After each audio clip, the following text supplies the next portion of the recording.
Ni zana kan life kan thil soi kim lo le afia to lo te le ai engemo pel he deuh lai te pawh ni nga khang khan thual pa in chiang kwang zok in soi fia hrim hrim la thain ka hria heng thil hi ani lo chuan engemo thu tak hla tak angai ten lo obanga abik takin internationalist deuh le inti atheist deuh ho an lom viau pangte rin ama chu wangin atiang zong ringot lawa thlir dan le pathian thu dikhum himna defense na ang chi hi om ve bok ani ti ta hi soi ila thain ka hria chu wang chuan kan soi ve ang pakhat na chuan a video hi play to kher lo na thu soi kha kan la chhuak anga te chuan point by point in kan chang mai don ne pakhat na chuan no se thi thu khap deuteronomy bung som thum pali ve line zia wangin mo siam ming ho in mi tu ta na ma tlai khon nuwa abu hian sia kani te ne ya chu tiang chuan Spinoza point na ring ani ti kha ne ya Spinoza thu le hla ne ya ama phua chopon ne lawa Spinoza le kapuzia kami lak chwa tho ani erin ama chu wangin Spinoza thu keu dan hi a him tok lo ani ti kan soi don ani pakhat na chuan man lai in hetiang hian ching hrim hrim a Gilgamesh epic ti te heng ho ta pawh hi chu tiang chu ni ang ti rin dan ne ma se chung ai chiang zok kan hu chu pakhat na chuan the Gallic Wars te Julius Caesar azia ka kha a butop na book 8 na chu Julius Caesar a the nuwa midangin an zia ni a chumi aziak tu niyan soi chu Olas Hirtius ani a Julius Caesar omlo nuwa Julius Caesar le na tho kha azo fel saka amaro chu tam fe zok kha Julius Caesar aziani wangin a top ron khar to pa khana ma na tho ani lo ti hria in tikhana da sak mai ani a chu pakhat na ne sela pani na chuan the history of Peloponnesian War ti kha po kha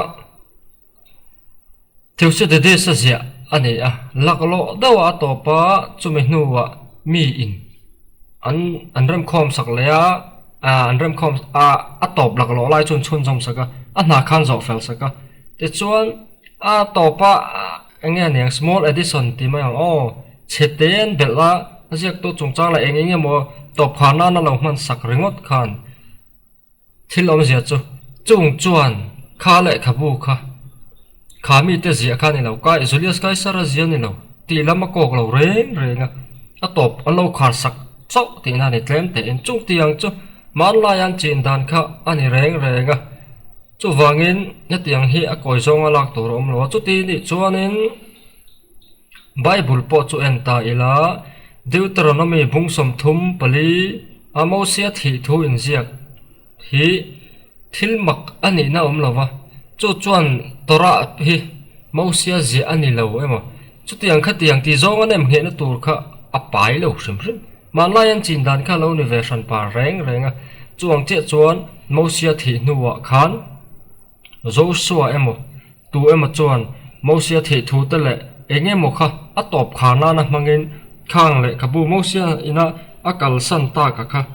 a finish sak ti na ni a finishing a siam ti na ni chau ni chu tiang chu thil om thei ani a chu wangin let tlai kho nuwa mosia ming hoi mi nan ziak ti fin fiana pakhat ma om lo hi fact and figure anga tlai kho nuwa ziak nge ni tingot adik lo reng tu man fin fian non nei lawa talmuta ta Christian tradition shrim ta chon Joshua chun zom anga ngai ani reng bok ti khi hriat a tha a te chuan Bible angai Exodus bung som ni pali changli a chuan Moses chuan lalpa thu te chu ziak chuak veka ti kan hua Exodus bung som thum pali chang som ni pasaria chuan Moses na ziak ti kan hule a Numbers bung som thum pathum chang hi a Moses chuan lalpa thu chu ziak ti kan hule a Deuteronomy bung som thum pakhat chang ko a chuan Moses chuan he chung dan te chu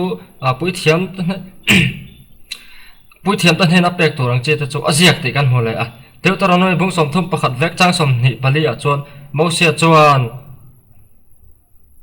chung dan le khabu zia te chu azo felani ti kan hmu ni chu ani a te chuan thuthlung Joshua bung re chang som thum pakhata Moses na ziak ti kan hmu le a chân trên trà gió hana bung nga trang som li paro ka chuan Mausia in ren chon kei po min ring to tur ani ka chung chang a zia ka ni ti vel kha iso na ron soi chong le chu wangin Mausia na tamzo khia ziak ti hi phatrol ni lo reng reng ani ka tianga tang rengot kha chu chu thelom zia ni ya chu min huwa Mausia am lo nuwa thil kal sana kha Mausia kha aboral dan te le a chan chin a top kha na tu moin mangin aron bel ta hleka chu chu thelom zia ni kar arin amane ni la ton Julius kai sara le ka bu kha ani the Gaelic word te the kan ni dan tur om lo reng reng chu chu thilom zia tur chu ani ve thai ani ti te hi ria ila at fin fiana om lo thu dik anga fact and figure anga pu thak thor chu a fu lo reng reng ani te chon Mausia nulama chon pathian in Mausia anga bia kan nei ka ngai reng reng lo ti vel Deuteronomy bung som thum pali chang so ma lo lang hian hun rei taka tla ti kha angai danan ni le ta a e poi hebrai tonga atangim ti hrem hrem ka hun rei tak soina ni kher lawa hun rei tak soina po ni thayanga amai ra chu Mausia am lo nu wa tu e moina an ha chhun jom sak khami in kar soina hrem hrem po kha akok thei veka hun rei soina san pa ni lo ti hi ria ila kan soi zong chiang khan khang Bible cha kan lak chho khan Mausia khan a jek zawa chunga adan je te po chu a zo fela chu tiang kha tiang ti te kan hua chu wangin a top khan a tuin moi lo siam saka zo suai mo ne mai thai talmutin zo suai ne renga thil ring dan pa ngai a om sa a chu po oi lo wa tu a ziak tu po sa chong lo no sia minga zia ne le ne lo po sa chong lo ani ka ring ti ring chu a chak tok lo ani adik tak chuan chu wangin Bible a Mausia zia ni zia ta kan mu chiai chuai a top khana na Julius kai saran ha tho angte theuse de san ha tho anga an lo finishing sak mai ni hiarin om jok dai ani chu wangin a chak lo he chan chan hema te chuan lal Josia huna dan bu kha mu chuak angin in soya an edit chapa chu ti khati ti in aziak boka a soi boka ma se lal Josia khan a mu chuak angin in soya chu ti khati ti fin fiana nei lo hrim hrim masponiza khan evangelical mithiam tam tak Jason Archer te Walter Kaiser Junior te Norman Geiser te R.C. Sproul le J.I. Parker ten chu tiang ani lawang ti in an ron hial ve thunga an ni hial la po adik chi Exodus bung som ni pali chang li thu te Deuteronomy bung som thum pakhat chang kwa te heng te hian Mausia na kor hi azia ka ni ti chiang takin a bu chunga tholai mu zong te a san thal pa a point ang chi zong ka Mausia na zia ka ni ti ta hian a lang chianga an ti a alang reng bokai lo chiar ula ti chuan tlai khon nu wa edit emo lo om hian Mausia thi thu lo om ta khan ni china kan soi tong khan engma ti chiang lo kaisara Julius Kaisara na tho angemo theuse de san ha tho angemo kha ani thei reng a chan chu Deuteronomy bung som thum pakhat chang kwa le khang vel khan Mausia na ziak na sa zo ka a kor po ziak zo ni ti chiang taka te lana wangin am ti a te chuan pakhat le a chuan rediscover ania invention ani lo invent ani lo ti khan an tang le a nei he adik bok ani nal Josia huna khan Mausia dan bu an hu to lo kha khoya mo an char chuak le ti nia Bible a po an siam chuak thar le ti nani lo invent ani lo wa an rediscover chau zok ani chu a chiang a te chuan he ti lai a dalte pahni na bung som hi pahni bor vela Josia te na dan bu mana ta bau to an mu chuak thar le chu teng ka tiang ti vela in ziak he heti lai a tong kama an mu chuak ti tong kama he a hebrai a chun masa te ne ya chu mi om zia chu thil om to mu thar zong mu char chuak tina ang chi kha ane a entir nan thil om ngai lo siam chuak emo a om sa khoi dang lama siam tha emo ka tianga create ti ang chi te invent ti ang chi kha a om he masa om je he ni lo hrim hrim a ziak tha ti don sela katap ti chi ang chi te thumal danga oma man tur ma sa chu tianga mang lova thil lo to sa vazong huwa vazong chuak soi na tong kam zo ka kha a heb rai po hian a mang ani helai cha hian chu wangin ris dewin maningai danin sponiza po khana soiti na ani ya chiang ranga engdang phang mani lova sponiza shim shim hi pathian po person angai lo kalsola tam takan nei ne so han ngai to ula pathian ber po minung pa ngai lo impersonal force angai vel mai mai ani a angai dan tiang mi hi an oma danglam tak tak mai Moses mai manai chata po khan omani a chan chin to polo bui ve chin ula zuda về thấu em lại chúng ta xả quát trong ấy cái một tí vàng á nghe một do ngắt thiếu rồi soi quát thì khăn thịt tí nó này ngót chuông là va ngày đàn mặc sắc tự tôi con này bật thiếm tí khá ring về thấu xí nữa hay anh tí nó letter day sen chân tí hậu LDS Mormon hậu tập bộ hình này làm Joseph Smith ta khá bùi véo mà bật thiếm cho mình sinh này planet đang ảo tên thì mấy mày các tiếng chỉ khá anh ông về trí này mà amma chan e sponiza shrim po he nakina thil soi mak sak zol dau te video le pe ka kan da chok do ne iso krista berno nem het le zel box ya chu wagen ai nge ma zo ga ti he han tum veo na fin fian an nei no zok ni chon liberal lam chon an nei no zok evangelical chon an nei iso to soi an nei tro deuteronomy je kan nei exodus an nei chu wagen thu ziak sa aya oi eng ma fin fian na pakhat ma nei chong box le lawen ani ka ring ti a lo ziak chu sponiza ni mo to pone ro sak sak eng ma fin fian na nei la rang thu a hypothesis ti te hi fact and figure ti na ni lo reng ngai ruat na zel ding thu bol ani pakhat ani ngai ruat na thil ani a atak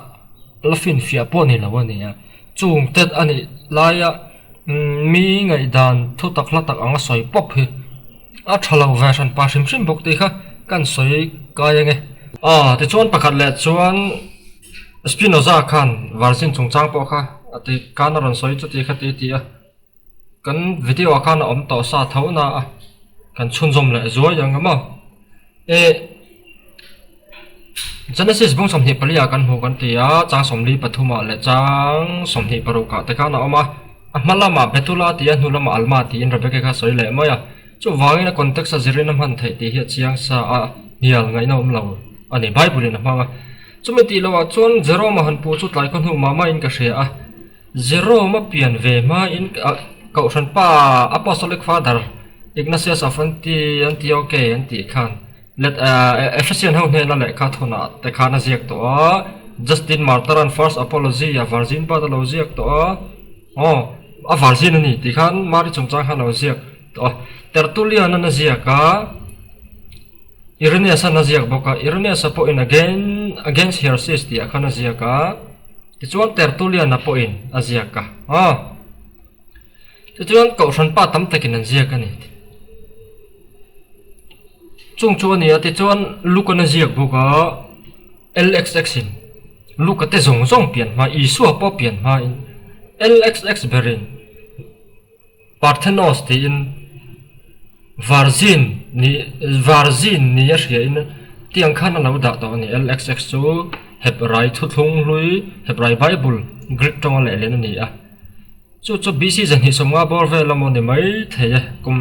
BC zabi pathum na bor ve la ni kami le len ka chu ta po chuan Varzin thu kal LXX berin an lo da to boka zero ma ti cho chu ni lo ni ti hi hre ta tha a tin mari nun nen shim po kan soi tong khan video danga ain me ani pathian in khatiang a fa pa pai tur me Varzin o than du hi ri nom no re renga a heb right thu mal laina context a zerin alma po chu